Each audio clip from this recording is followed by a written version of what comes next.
Tony Windsor, thanks for joining us this afternoon. I want to talk to you about asylum seekers and where you see the debate going today. What's it going to take, do you think, to get the politics out of this issue? Well, I see the only real opportunity is for the backbench to try and drive an agenda. An unknown agenda, but an agenda, I guess, that's called the solution. Because it seems impossible for the executive of both sides now to be able to move. Just be sensible, doesn't it? I mean, am I imagining it? Is it the executive are kind of so locked into this conflict, aren't they? So how do you get through it? You say the backbench. How do you make that work? Well, 7 of us had a meeting this morning, some from the coalition, some from the Labor Party, some from the crossbench, to see if there's any way in which we could build on that group. Not to push any particular agenda, but to see if there's enough people actually interested in a solution. So our suggestion, and I think we're going to reconvene on Wednesday, is for everybody to move back from their current positions. Let's put people together, let's start the conversation again, and let's see if there is a solution where people can remotely come near to agreement. Now that might be impossible, but I think we've got to try, because the way in which it's structured at the moment isn't working at all. And so you deal then, do you, with principles? Step back from the Malaysia solution, step back from Nauru, everyone just step right back.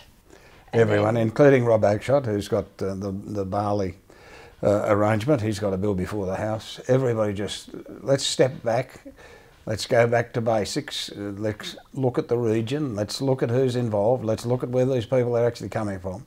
And maybe out of that, with a big dose of goodwill and a legitimate dose of we care about people drowning, we might be able to come up with something that pushes the executive of both sides towards something that may not even be known yet, but could be a solution. And so you said you met with a number of people this morning, Judy Moylan, Mal Washer, I think Steve Georgianis from the Labor Party. When you meet again on Wednesday, do you expect a larger group? Are you optimistic that that there'll be enough sentiment around across party lines to try and have this meaningful discussion? Do you think it'll work? I am, and more importantly than what I think they think there's a relatively large group of people who are actually sick of this and want a solution. Now, whether the party machines, the mechanisms come in and take their fingers off over the next day in their caucus meetings, I don't know. But I think there's an opportunity there. I think the community too wants something done, and they're sick of the slogans. They're sick of the bumper stickers.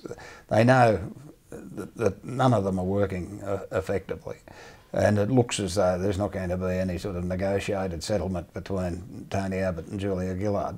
But they're only 2 out of 150, and conceivably or theoretically, I think it's probably won't happen in this particular parliament. But theoretically, the backbenchers, if they actually came together on a common agenda, they could drive this program quite effectively and leave the executive out of it. Well, that's right. Politics is a numbers game, ultimately. If the backbench decided to find some backbone and some multi-partisanship and some goodwill, presumably you could put forward some solutions.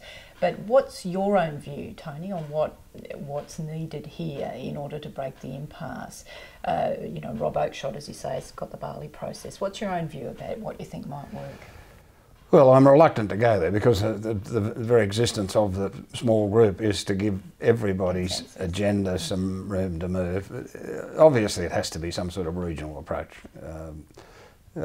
I did support the Malaysian arrangement because at the time I didn't think there was anything better in town. Now, that doesn't mean it's ideal, probably not. But I think if we can get people around a table with the idea of coming up with a solution, not voting for one and anti another, or worried about who's moving the third one. Let's forget about whose agenda it is. My agenda is irrelevant in a sense in this. I think that the important agenda is that the Parliament needs to do something. The people are saying we're sick of it. The parliamentarians are saying we're sick of it.